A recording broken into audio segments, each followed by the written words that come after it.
Love the Carolinas. Beach day, yay!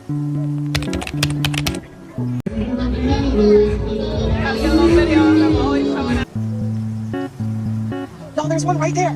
There's one right there.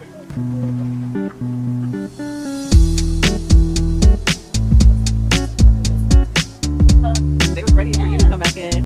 Hello everyone, welcome back to my channel. My name is Celeste Elise and I make videos to help you reach your full potential. Today's video is a little bit different. We are on a travel vlog. We are practicing what we are preaching. We are resting and relaxing with family. So hope you enjoy. We're gonna have a little bonnet moment and a little chat. So today was a very long travel day. I worked all day. First of all, I went to bed last night at like 1:30 and then I woke up at 7 a.m. I still had to clean, water some plants, and then I worked until about 12:30. Then I took an Uber to the airport. Got to the airport, took 2 more calls, had a margarita, and had a little bit of gumbo at Papados. And so I don't really actually have one close to me where I stay. So I always like to go there whenever I'm at the airport. So then I'm sitting and I'm waiting to board the plane and I'm literally falling asleep. And they finally are like, hey, we're gonna delay boarding because the plane is too hot right now. It's like 100 degrees outside in Texas today. So I don't know if the plane had been sitting there or whatever. But like, it's too hot. We want to cool it down before we get everybody on there. Cool, no problem. So I fall asleep. I'm like, dang, it's been like 30-40 minutes. And they're like, hey, you know, we're gonna delay it just a little bit longer. So I fall back asleep. And they finally start boarding. They're like rushing us all on. So we finally get there, get on the airplane. Everybody's boarded, luggage is up and everything. And then the pilot comes out. And the pilot, this is the weirdest thing. The pilot comes out and he's like, hey guys, I don't usually show my face, but I just wanted to make an announcement so that you guys knew that, you know, we're doing everything that we can to get you guys on your way. He's like, thank you guys for being so patient and waiting. He's like, you know, I got on the plane and there was too much fuel. I've never heard of a plane being overfueled, but it was overfueled. They put too much fuel. So he's like, so I called someone to take some fuel out. So they defueled. And he's like, when they defueled, I noticed that the engine was leaking too much, I don't know, oil or gas or whatever that he was comfortable with. And so he was like, I had to call maintenance, but then like the plane was also too hot too. So he's like, we needed the plane to cool down at the same time. And he's like, I just called maintenance after everybody had already boarded. So we have to wait again. And he was like, I'm gonna tell you guys a stranger than fiction story right now. He's like, I call one dispatcher, but there's 5 people that watch social media. And so he's like, one time I was in the cockpit and somebody called me from the social media team, I guess, and said that someone in row 26 had tweeted X, Y, and Z or whatever. So airlines are definitely watching whenever you're posting on social media about delays and whatnot. And they really do care about the perception. And so he was telling all of that story just to say like, hey, if you could help me out by posting on social media, that might actually get us, you know, on our way quicker than if he's talking to his one dispatcher, which is just like crazy. Everybody was like so annoyed, like, what the heck? You want us to post on social media? And the flight attendants were going like up and down the aisles and they were like, yeah, and tell them that we want more money and the strike and all of this too. Like, it was such a weird moment. I've never seen anything like that. So then I do a little bit of work, I fall asleep, and eventually we get off, but we landed like an hour late. So the hotel and like the area that we're staying in Hilton Head is an hour from the Savannah airport in Georgia. And so my family and everybody was already hungry. So everybody already left me for dinner. So I had to eat at the nasty hotel bar, like the only restaurant that was open. And I had this red fish sandwich and it was disgusting. Like I really only eat sandwiches when I'm on vacation because I don't want that many carbs, but I was really looking forward to this sandwich and the bread was just trash. So slightly disappointed, and then all of that, finally got into the room and then realized that my parents didn't get a double, like 2 beds. They only had a bed, a king-size bed, and a pull-out sofa. I was so tired and I pulled my shoulder the other night, so I really wanted to sleep in a bed. So I called my mom and she was like, I told your dad to switch it. He said you can just sleep on the pull-out. So I'm like, I don't want to do that. And I was annoyed. And so I just called the people myself and they're like, you can upgrade $35 per night, 2 beds, and I'll give you oceanfront. And so I was like, yeah. So I did that, all their shit. I don't know, as soon as they got to the room, they had unpacked all of their crap. So I wasn't able to move it for them. So they're gonna have to do that and they're still out, but I'm about to call a night because I do have to work tomorrow. Highly annoying, but I have all of next week off. So yeah, about to call it a night though. Good night guys, day 1. Morning.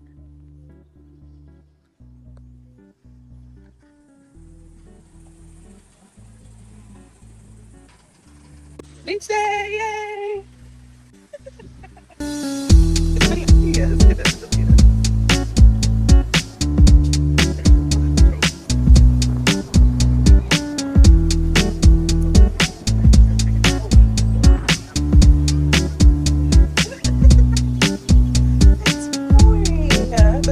So pretty. Yeah,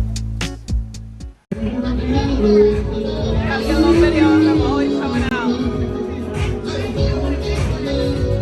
good, you're good, you're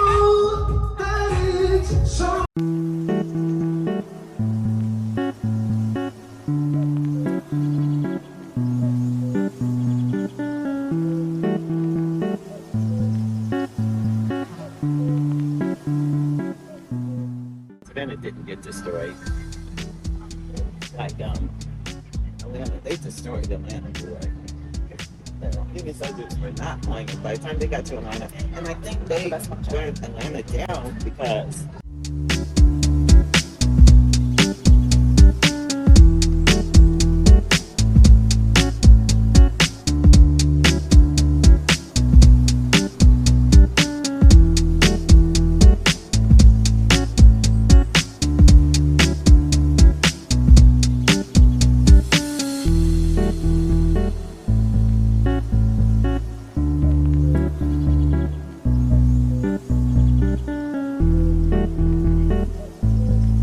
It looks pretty big.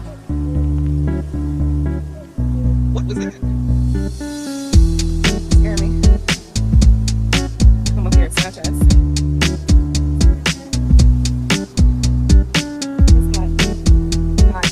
We went back down. Now he's coming over here.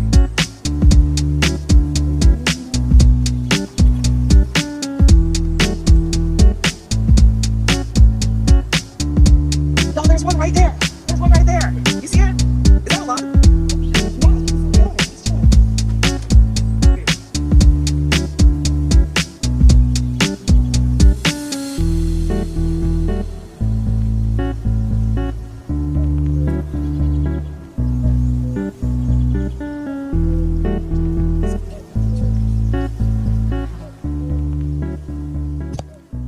All right, hello everyone. It has been a long time since we have checked in again, but we are on the second half of my trip. So the first half you guys saw whenever I landed in Savannah, and then we went from Savannah to Hilton Head. That was about an hour away, and then we stayed on the resort right there on the beach with the rest of my family. We had an awesome time.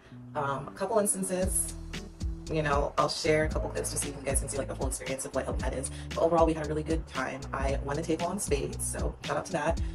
The food was really decent, actually really good seafood. The other part was it was so freaking active. Oh my goodness, my parents wanted to go on a bike ride every single day. Then my cousins and I went on a bike ride. It ended up being like a 5-hour bike ride. So lots of heavy, greasy southern food, but on top of that, lots and lots of active time. So we spent Thursday, or was it Wednesday, through Sunday. I'm looking because I think that my mom is here. Yeah, my mom's back. Wednesday through Sunday in Hilton Head, and then we just got to Pageland, South Carolina, which is where my mom's mom, all her siblings are from here and from this area. So they either went to Ohio or they went to New York, and then when they retired, they all moved back to Pageland, South Carolina, bought plots of land or used the land that my grandfather had or my great-grandfather had, and they just put up their houses and everybody's retired here. So I'm staying at my aunt Margie's house, and there's a plot of 3 others too. So we are just kind of kicking it here for the day. So we'll see where today takes us, but it's hot. There's really good lighting out here on the sun pitch, so I'll bring you guys along today. I don't want to hear about it. Got some Bojangles. We do not have these in Texas. What did you say about the chicken farms that they have? they're not going to eat chicken after you go to the farm. They got the Tyson processing farms here, right? Mm-hmm. These wings are huge.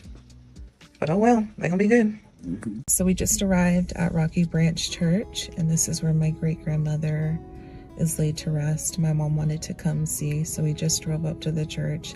It's really surreal being out here. We drove up to where her grandparents lived, and you know, this is just out in the middle of the country in South Carolina. So I'm gonna take you guys with me, see a lot of our family history.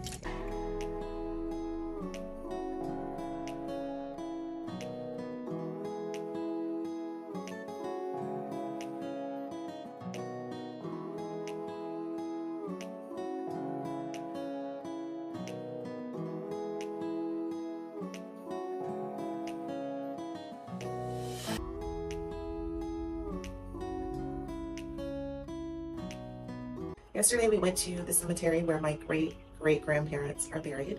And my mom walked around and kind of saw all the family, and then she kind of told me who was who. My grandma has 8 siblings, and so my mom has 50 first cousins. So just to put that into context, I have 3 siblings and I have 5 first cousins. So it's crazy how just like the family and the generations are really just shrinking.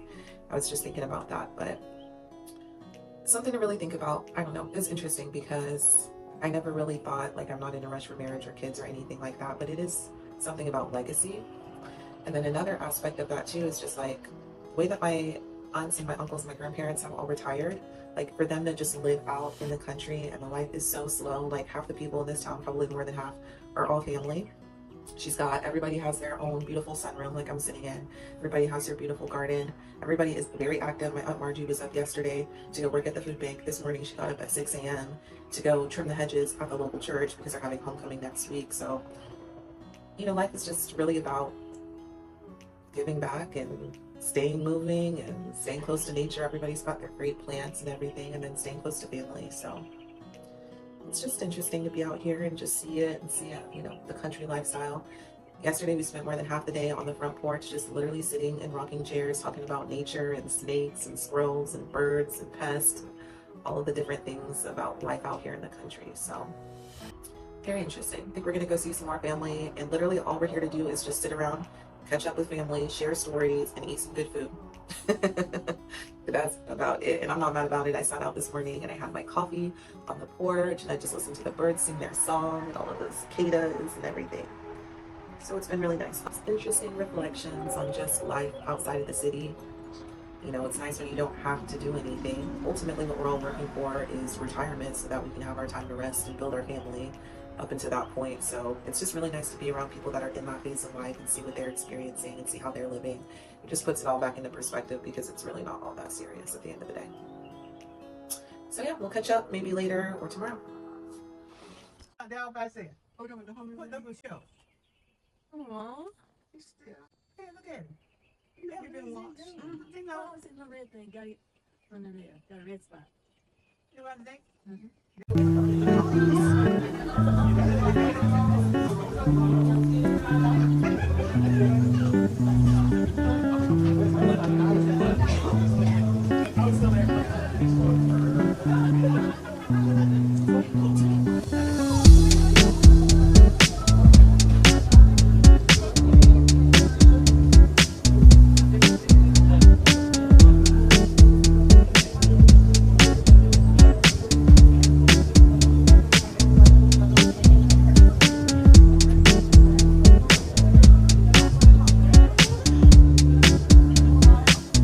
They were ready for you to come back in.